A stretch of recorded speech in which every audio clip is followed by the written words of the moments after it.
नमस्कार प्रिय विद्यार्थी मित्रांनो, आज आपण जो आपला पहिला युनिट सुरू आहे कोरिलेशन याच्यावरील आपण प्रॉब्लेम नंबर 3 उदाहरण क्रमांक 3 शिकूया। जे काही 2 उदाहरण आपले झालेले आहेत त्याचे व्हिडिओ मी तुम्हाला ग्रुपवर सुद्धा पाठवलेलो आहे आणि यूट्यूबवर सुद्धा पाठवलेले आहेत। तुम्हाला जशा प्रकारे वेळ मिळेल, ज्या पद्धतीने तुम्हाला योग्य वाटेल, सोयीची होईल त्या पद्धतीने तुम्ही त्याला बघा आणि लिहून घ्या। तुम्हाला काही अडचणी येतील तर मला विचारा। आज आपण उदाहरण क्रमांक 3 या व्हिडिओमध्ये शिकूया कोरिलेशनवर। याच्यात आपली सिरीज सुरू आहे, सिंपल सिरीज, आणि उदाहरण मी तुम्हाला ग्रुपवर पाठवलेलो आहे। तर एकदा सुद्धा मी तुमच्या समोर एकदा उदाहरणाचं वाचन करतो आहे। Find out correlation. Find out correlation तुम्हाला 2 कॉलम दिलेले आहेत। पहिल्या कॉलममध्ये आहे age of husband in bracket X series and second column is age of wives, age of wives Y series. तुम्हाला ऑलरेडी सिरीजचे डिनोटिंग करून दिलेले आहेत, X series and Y series. त्याला वेगवेगळ्या नावाने सुद्धा त्यांनी वेगवेगळे नाव सुद्धा त्यांनी तुम्हाला दिलेलं आहे, age of husband and age of wife. तर बघा, पहिला कॉलम जो तुम्हाला एक्सचं दिलेला आहे म्हणजे एज ऑफ हजबंडचं दिलेलं आहे, त्याच्यातली अमाऊंट बघा 20, 25, 30, 35, 40, 45, 50, 55 and last is 60। Age of wives मध्ये बघा 16, 20, 23, 25, 33, 38, 46, 50 अँड 55। याच्यात आपल्याला फक्त कोरिलेशन शोधून काढायचं आहे। तुम्हाला पहिल्याच लाईनमध्ये दिलेलं आहे फाइंड आउट कोरिलेशन। आपल्याला उदाहरणात जेवढं विचारलेलं आहे तेवढंच सॉल्युशन करायचं आहे, अतिरिक्त सॉल्युशन करण्याची सोडवण्याची गरज नाही। कारण आपण जरी अतिरिक्त सोडविला तर आपल्याला अतिरिक्त मार्क्स मिळणार नाही, उलट आपला वेळेचा सुद्धा अपव्यय होईल। म्हणून उदाहरणात आपल्याला जेवढं विचारलेलं आहे तेवढंच सॉल्युशन करायचं। पण तुम्ही आपल्या प्रॅक्टिससाठी, सरावासाठी तुम्ही आपल्या वहीमध्ये पॉइंट्स जास्त सोडवू शकता। तर आपण हे उदाहरणाकडे वळूया। Calculation of correlation. Calculation of correlation.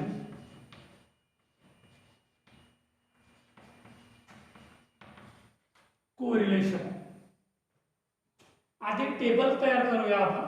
आधी आपल्याला टेबल तयार करावा लागणार आहे। एक्स सिरीज जी तुम्हाला उदाहरणात दिलेली राहणार आहे एक्स सिरीज। तर बघा, एक्स सिरीज मध्ये काय काय दिलेलं आहे। 20, 25, 30, 35, 40, 45, 50, 55 and last 60 and last 60। आता बघा, आपल्याला एक्सचं आधी कॅल्क्युलेशन करावं लागणार आहे। एक्स आपल्याला उदाहरणात दिलेली राहणारी सिरीज आहे। याच्यानंतर आपल्याला डेविएशन फ्रॉम अझ्युम्ड मीन हा जो कॉलम आहे म्हणजे dx चा जो कॉलम आहे तो आपल्याला तयार करावा लागणार आहे। dx तयार करूया आणि ज्या पद्धतीने आपण पहिल्या आणि दुसऱ्या उदाहरणात dx काढलेल्या त्याच पद्धतीने आपल्याला इथे सुद्धा आणि समोर सुद्धा त्याच पद्धतीने आपल्याला dx काढावं लागणार आहे। तर dx कसं काढावं लागेल तर बघा विद्यार्थ्यांना, जी आपल्याला सिरीज दिलेली आहे एक्स सिरीज, याच्यामधूनच एखादी कोणती संख्या तुम्हाला dx म्हणून घ्यायची आहे। कोणती संख्या, पुस्तकात जी संख्या दिलेली आहे तीच संख्या घेणे आवश्यक नाही आहे, किंवा जे मी तुम्हाला शिकवतो आहे आणि शिकवताना जो dx म्हणून मी घेतो आहे तीच संख्या घेणे आवश्यक नाही आहे। तुम्ही आपल्या इच्छेने, स्वइच्छेने तुम्हाला जी संख्या योग्य वाटते ती संख्या घेऊ शकता। मी या उदाहरणात घेतो आहे 40, उदाहरणात घेतो आहे 40। पण तुम्ही जी संख्या घेत असाल ॲझ्युम्ड मीन म्हणून, dx म्हणून, त्या संख्येसमोर असा रिमार्क करणे आवश्यक आहे, जेणेकरून तुम्हाला त्या संख्येवर लवकर लक्ष केंद्रित होईल आणि त्या संख्येची तुलना तुम्हाला बाकी संख्यांसोबत करायला सोपं होईल. पण जी संख्या तुम्ही dx म्हणून घेतात ती संख्या इथे लिहिणे आवश्यक राहणार आहे. आपण 40 घेतलेल्या या उदाहरणात dx, तर या संख्येसमोर 0 येईल. आता आपण जे 40 घेतलेले आहोत तर या संख्येची तुलना या बाकी संख्यांसोबत करणे आवश्यक आहे. तर बघा 40 पेक्षा 35 लहान आहेत लहान, कितीने लहान आहेत -5. 40 पेक्षा 30 लहान आहेत 10 ने लहान आहेत म्हणून -10. 40 पेक्षा 25 लहान आहेत 15 ने लहान आहेत आणि हे 20 40 पेक्षा 20 ने लहान आहेत. ज्या संख्येपेक्षा म्हणजे 40 पेक्षा जी संख्या लहान आहे किंवा आपण जी संख्या dx म्हणून घेणार आहोत त्या संख्येपेक्षा जर कोणती संख्या लहान असेल तर मायनस मध्ये येईल आणि त्या संख्येपेक्षा एखादी संख्या मोठी असेल तर प्लस मध्ये येईल. तुम्हाला फक्त त्याचा डिफरन्स काढावा लागेल की ती संख्या कितीने लहान आहे किंवा कितीने मोठी आहे. तर बघा 40 पेक्षा 35 लहान आहे 5 ने लहान आहे म्हणून -5. 40 पेक्षा 30 10 ने लहान आहे म्हणून -10. 40 पेक्षा 25 15 ने लहान आहे म्हणून -15 आणि 40 पेक्षा 20 20 ने लहान आहे म्हणून -20. 40 पेक्षा 45 मोठे आहेत, कितीने मोठे आहेत 5 ने मोठे आहेत म्हणून +5. 40 पेक्षा 50 मोठे आहेत 10 ने मोठे आहेत म्हणून +10. 40 पेक्षा 55 कितीने मोठे आहेत 15 ने मोठे आहेत म्हणून +15 आणि 40 पेक्षा 60 मोठे आहेत कितीने मोठे आहेत 20 ने मोठे आहेत म्हणून +20. याच्यानंतर dx², याच्यानंतर येणार आहे dx². आता dx² कसं काढायचं आहे, आपल्याला x च्याच कॉलम मधून आपल्याला dx² कॅल्क्युलेशन करावं लागणार आहे. तर 20 चा स्क्वेअर किती येईल 400. 20 चा स्क्वेअर किती येईल 400 आणि 15 चा स्क्वेअर किती येईल 225. 10 चा स्क्वेअर 100. 5 चा स्क्वेअर 25. 0 चा स्क्वेअर 0. 5 चा स्क्वेअर 25. 10 चा स्क्वेअर 100. 15 चा स्क्वेअर 225 आणि 20 चा स्क्वेअर 400. समजलं विद्यार्थ्यांना? स्क्वेअर काढत असताना घाई करायची नाही किंवा चुकी करायची नाही. तुम्हाला तोंडी कॅल्क्युलेशन करायचं नाहीये. परीक्षेमध्ये कॅल्क्युलेटरची परमिशन आहे, कॅल्क्युलेटर तुम्हाला प्रोव्हाइड म्हणजे कॅल्क्युलेटरची सुविधा आहे. तर बघा एक्स सिरीज आपल्याला दिलेला आहे आणि एक्स चे कॅल्क्युलेशन पूर्णपणे झालेलं आहे. एक्स मधून आपण dx घेतलेले आहोत म्हणजे डेव्हिएशन फ्रॉम अझ्युम्ड मीन आणि त्याच्यानंतर आपला कॉलम आहे dx². बघा मी तुम्हाला जे सांगतो आहे तर त्या पद्धतीने कॉलम कोणत्या नंतर x नंतर काय येणार आहे त्यानंतर कोणता कॉलम येणार आहे हे तुम्हाला लक्ष द्यावं लागेल आणि हे तुम्हाला स्वतः काढावं लागेल. अशी मागे पुढे त्याची मांडणी करू नका की x च्या नंतर dx², dx नंतर x dx असं उलट जर तुम्ही त्याची व्हॅल्युएशन काढाल तर तुमचं 100% उत्तर चुकेल. म्हणून ज्या स्टेपने आपण जे मुद्दे कॅल्क्युलेशन करत आहोत, जे कॉलम कॅल्क्युलेशन करत आहोत त्याच्याकडे सुद्धा तुमचं लक्ष असणे आवश्यक आहे की x नंतर काय कॅल्क्युलेशन झालेलं आहे, कोणता कॉलम आपला येतो आहे, त्याच्यानंतर कोणता कॉलम येतो आहे हे तुम्हाला त्याची माहिती असणे आवश्यक आहे. तर x चं झालेलं आहे dx² पर्यंत हा फायनल कॉलम राहणार आहे x च्या सिरीजचा.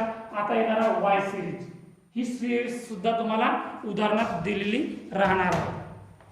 y सिरीज बघा 16 20 23 25 33 38 46 50 and 55 ही सिरीज तुम्हाला सुद्धा उदाहरणात दिलेली आहे. तर ज्या पद्धतीने ज्या स्टेपने आपण एक्स सिरीज कॅल्क्युलेशन केलेले आहेत त्याच स्टेपनी त्याच मेथडने त्याच पद्धतीने आपल्याला वाय सिरीज सुद्धा कॅल्क्युलेशन करायचं आहे. याच्यात फक्त फरक एवढंच असणार आहे, इथं आपण एक्स सिरीजला dx घेतलेले आहोत, deviation from assumed mean is a x series, आणि इथं आपण dy घेणार आहोत. इथे आपण dx घेतलेले आहोत तर इथे आपण dy घेणार आहोत, deviation from assumed mean of y series dy सुद्धा तसंच घ्यायचं आहे. कोणतीही संख्या एक घ्यायची आहे तुम्हाला या y सिरीज मधून. dy या वाय सिरीज मधून कोणतीही एक संख्या तुम्हाला घ्यायची आहे, तुम्हाला जी योग्य वाटेल ती. मी जी संख्या घेतोय तीच संख्या घेणे आवश्यक नाही आहे. मी घेतोय इथे 23. तर त्या संख्येसमोर मी रिमार्क केलो आहे, राऊंडचा गोल केलो आहे, गोलाकार केलो आहे, त्या संख्येला गोलामध्ये ठेवलो आहे आणि डीवाय म्हणून आपण 23 घेतलेले आहे. तर जी संख्या मी घेतली आहे त्या संख्येसमोर 0 लिहितो आहे, जेणेकरून मला या संख्येची तुलना बाकी संख्यासोबत करणे सोपं होईल. बघा आता 23 पेक्षा 20 लहान आहेत. कितीने लहान आहेत? 30 ने लहान आहेत म्हणून -30. 23 पेक्षा 16 कितीने लहान आहेत? 7 ने मोठे आहेत. सॉरी 7 ने लहान आहेत म्हणून -7. 23 पेक्षा 25 मोठे आहेत. कितीने मोठे आहेत? 2 ने मोठे आहेत म्हणून +2. 23 पेक्षा 33 10 ने मोठे आहेत म्हणून +10. 23 पेक्षा 33 15 ने मोठे आहेत म्हणून +15. 23 पेक्षा 46 कितीने मोठे आहेत? 23 ने मोठे आहेत म्हणून +23. नंतर 23 पेक्षा 50 कितीने मोठे आहेत? 27 ने मोठे आहेत म्हणून +27. आणि 23 पेक्षा 55 कितीने मोठे आहेत?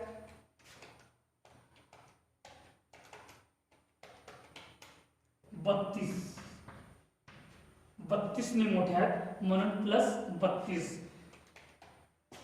23 - 33 10 38 23 38 23 15 46 23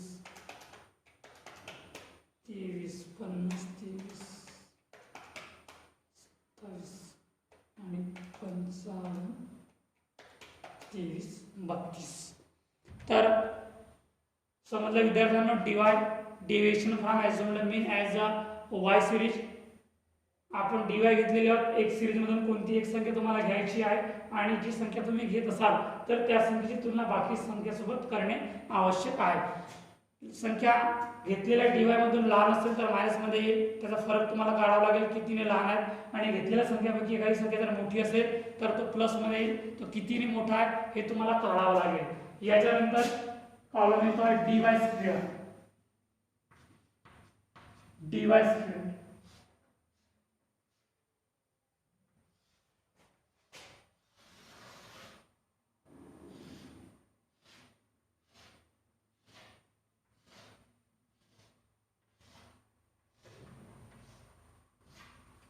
डीवाय स्क्वेअर. 7चा स्क्वेअर किती आहे? 49. 3चा स्क्वेअर 9. 0चा स्क्वेअर 0. 2चा स्क्वेअर 4. 10चा स्क्वेअर 100. 15चा स्क्वेअर 225. 225. 23चा स्क्वेअर 529. 27चा स्क्वेअर 729. आणि 32चा स्क्वेअर 1024. 1024. याच्यानंतर शेवटचा कॉलम राहणार आहे तुमचा डीएक्स डीवाय, म्हणजेच डीएक्स गुणिला डीवाय. मी पहिल्या उदाहरणात, याच्या आधीच्या उदाहरणात, पहिल्या आणि दुसऱ्या उदाहरणात सुद्धा तुम्हाला अशा प्रकारे लिहून दिलो आहे. डीएक्स आणि डीवाय म्हणजेच डीएक्स आणि डीवायचा गुणाकार. तुम्हाला दोन्ही कॉलम उदाहरणात दिलेले राहणार आहेत आणि तुम्हाला काढावे लागतील. तुम्हाला डीएक्सचा कॉलम सुद्धा आहे आणि डीवाय सुद्धा कॉलम आहे, दिलेला आहे, आपण काढलेले आहोत. तर त्याचाच गुणाकार तुमचा डीएक्स आणि डीवायच्या कॉलम मध्ये येणार आहे. तर बघा, डीएक्स आणि डीवाय -20 गुणिला 7 किती होणार आहे?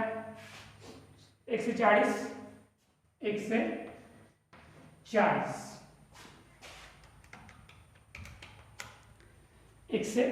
नंतर हे मायनस आहे आणि हे मायनस आहे. -20 गुणिला -7, तर त्याचा आलेला उत्तर किती आहे? 140. मायनस मायनस प्लस संख्या झालेली आहे. प्लस चिन्ह लिहिणे आवश्यक नाही आहे, बट मायनसचं चिन्ह लिहिणे आवश्यक आहे, कारण ते आपल्याला संख्या ओळखता यायला पाहिजे. नंतर -15 गुणिला -3. 15 3 45. दोन्ही चिन्ह मायनसचे आहे म्हणून येणारा कॅल्क्युलेशन हा प्लस मध्ये राहणार आहे. -10 गुणिला 0 0. नंतर -5 गुणिला +2 आहे. -5 गुणिला +2 आहे. तर 5 दुने 10 हे मायनसमध्ये येणार आहे, कारण की एक संख्या मायनसमध्ये दिलेली आहे. नंतर 0 गुणिला 10 0, नंतर 5 गुणिला 15 किती होईल 75, नंतर 10 गुणिला 23 230, नंतर 15 गुणिला 27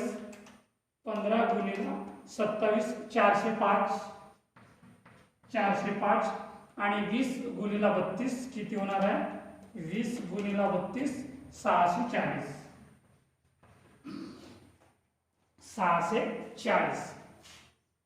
तर अशा प्रकारे आपला dx आणि dy चा कॉलम कॅल्क्युलेशन झालेला आहे. फक्त एकच संख्या मायनस मध्ये दिलेली आहे, ती म्हणजे -10. बाकी सर्व संख्या प्लस मध्ये आलेली आहेत. आता आपण याची व्हॅल्यू काढूया. n किती राहणार आहे, total number of frequency 1 2 3 4 5 6 7 8 and 9. n is equal to 9. नंतर समेशन dx किती राहणार आहे बघा. आता याच्यात काही संख्या मायनस मध्ये आहेत, काही संख्या प्लस मध्ये आहेत, तर दोघांची बेरीज वेगवेगळी करायची आहे. मायनस वाल्यांची बेरीज वेगळी करा आणि प्लस वाल्यांची बेरीज वेगळी करा. तर आधी मायनस वाल्यांची बेरीज करूया. किती आहे 20 30 35 45 आणि 50. मायनस वाल्यांची बेरीज आहे 50. प्लस वाल्यांची बेरीज बघा किती आहे 5 आणि 10 15 15 आणि 15 30 30 आणि 20 50. प्लस वाल्यांची बेरीज किती आहे 50. तर बघा दोघांची बेरीज सारखी आहे. येणारा कॅल्क्युलेशन किती आहे 0. म्हणून summation dx is equal to 0. Summation dx is equal to 0. नंतर समेशन dx स्क्वेअर. आता याची संपूर्ण बेरीज करा. सर्व संख्या प्लस मध्ये आहेत. 400 plus 225 plus 100 plus 25 plus 25 plus 100 plus 225 आणि प्लस 400 किती आलेला आहे 1500. समेशन dx स्क्वेअर किती आहे 1500. नंतर y सिरीजचं पहिलं कॉलम राहणार आहे n आहे तुमचं 9. नंतर समेशन dy ज्या पद्धतीने आपण समेशन dx कॅल्क्युलेशन केलेले आहे त्याच पद्धतीने तुम्हाला dy सुद्धा कॅल्क्युलेशन करायचं आहे. मायनस वाल्यांची बेरीज वेगळी आणि प्लस वाल्यांची बेरीज वेगळी. तर मायनस वाल्यांची बेरीज किती आहे 7 आणि 3 10 -10.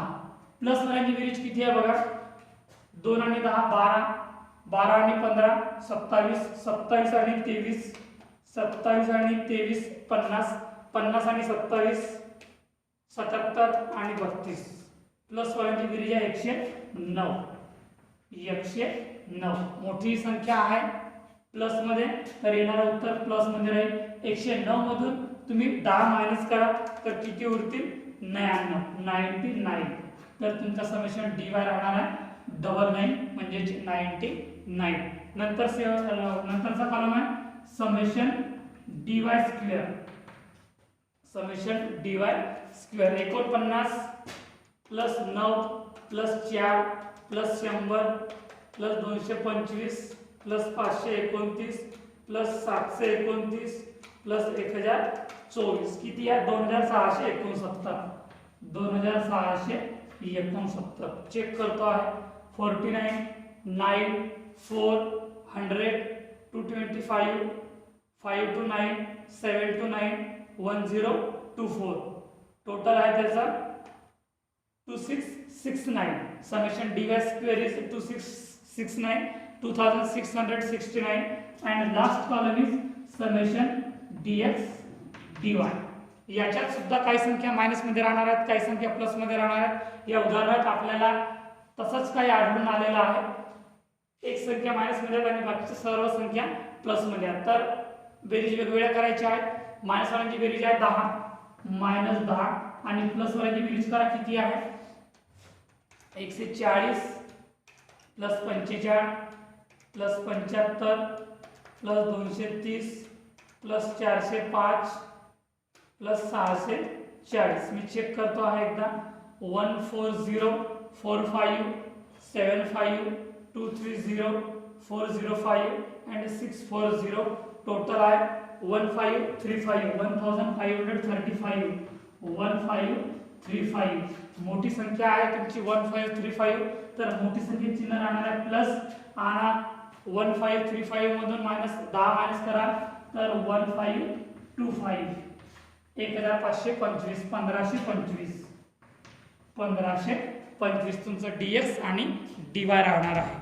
तर तुमचा कोरिलेशन जो आपण कॅल्क्युलेशन करतो आहे तो पूर्णपणे डिपेंड राहणार आहे तुमच्या टेबलवर, कारण टेबलमध्ये जर एखादा आकडा जर चुकीचा टाईप झाला किंवा तुम्ही चुकीचं कॅल्क्युलेशन केल्या तर पूर्णपणे तुमचं उत्तर चुकीचं राहणार आहे, कोरिलेशन सुद्धा तुमचा चुकीचा निघणार आहे। म्हणून तुम्ही टेबल कॅल्क्युलेशन करत असताना एकदा जी संख्या तुम्ही टाईप करत आहात तर ती एकदा चेक करा, दोनदा चेक करा, पण टेबलमध्ये चुकी करू नका। या टेबलमध्ये जर चुकी झाली तर तुमच्या कोरिलेशनमध्ये 100% चूक होईल, केलेली मेहनत पूर्ण वाया जाईल। म्हणून तुम्ही टेबल केअरफुली सोडवायचा, ओव्हर कॉन्फिडन्स मध्ये सोडवायचा नाही किंवा मला येतो म्हणून काही पण सोडवायचं नाही। म्हणून कॅल्क्युलेटर अलाउड आहे परीक्षेमध्ये, कॅल्क्युलेटरचा योग्य प्रकारे तुम्ही वापर करा। आता याच्यानंतर आपण जो फॉर्म्युलाकडे लिहूया, then by applying formula, then by applying formula आहे r is equal to summation dx dy गुणिला n minus in bracket summation dx into in bracket summation dy upon under route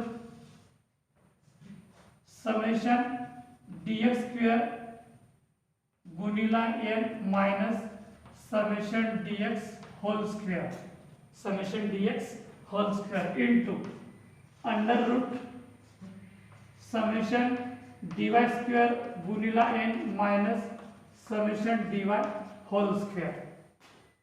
putting the value, नंतर आहे putting the value, putting the value.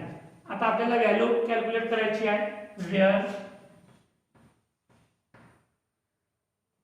Summation dx dy किती आहे 1525 summation dx किती आहे 0, summation dx square किती आहे, summation dx square 1500 नंतर summation dy किती आहे, समेशन dy आहे 99, समेशन dy स्क्वेअर किती आहे 1669, सॉरी 2669 आणि n आहे तुमचा 9। पूर्ण व्हॅल्यू अशा प्रकारे तुम्हाला लिहिणे आवश्यक राहील, वारंवार टेबलकडे पाहायची गरज नाही। आपण एकदा सरसकट व्हॅल्यू आपण मेजर केलेली आहोत तर आपल्याला उत्तर सोडवण्यासाठी तेवढं काही जास्त त्रास होणार नाही आणि आपलं उत्तर अगदी कमी वेळात सोल्युशन होईल। नंतर आहे r is equal to formula आहे समेशन dx dy किती आहे, समेशन dx dy 1525 तर 1525 गुणिला n ची व्हॅल्यू किती आहे 9, हे तुम्हाला 9 दिलेला आहे। नंतर इन ब्रॅकेट समेशन dx किती आहे, summation dx is equal to 0 म्हणून 0, नंतर गुणिला समेशन dy किती आहे, समेशन dy आहे तुमचा 99, समेशन dy राहणार आहे तुमचा 99। नंतर फॉर्म्युला अंडर रूट मध्ये बघा समेशन dx स्क्वेअर किती आहे, समेशन dx स्क्वेअर आहे 1500 गुणिला n ची व्हॅल्यू आहे 9 आणि मायनसचं चिन्ह मायनस, नंतर समेशन dx किती आहे 0 चा होल स्क्वेअर गुणिला under root summation dy square किती आहे 2669 गुणिला n ची व्हॅल्यू किती आहे 9 मायनस समेशन dy किती आहे 99 होल स्क्वेअर 99 होल स्क्वेअर. ज्या पद्धतीने फॉर्म्युला लिहिलेला आहे त्याच पद्धतीने त्याच स्टेपने तुम्हाला व्हॅल्यू पुट करायची आहे. व्हॅल्यू पुटिंग करत असताना मागे पुढे व्हॅल्यू लिहायची नाही. नंतर 1525 गुणिला 9, 1525 गुणिला 9 13725. 13725 मायनस 0 गुणिला 99 0 अंडर रूट 1500 गुणिला 9, 1500 गुणिला 9 13500 मायनस 0चा होल स्क्वेअर 0 गुणिला अंडर रूट 2669 गुणिला 9, 2669 गुणिला 9 24021 मायनस 99चा स्क्वेअर किती येईल? 99चा होल स्क्वेअर आहे 9801.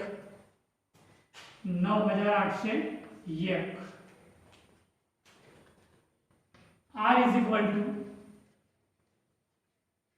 13725 मायनस 0 तर 13725 राहणार आहे. 13725 मायनस 0 तर 13725 अंडर रूट 13500 मायनस 0 13500 गुणिला अंडर रूट 24021 मायनस 9801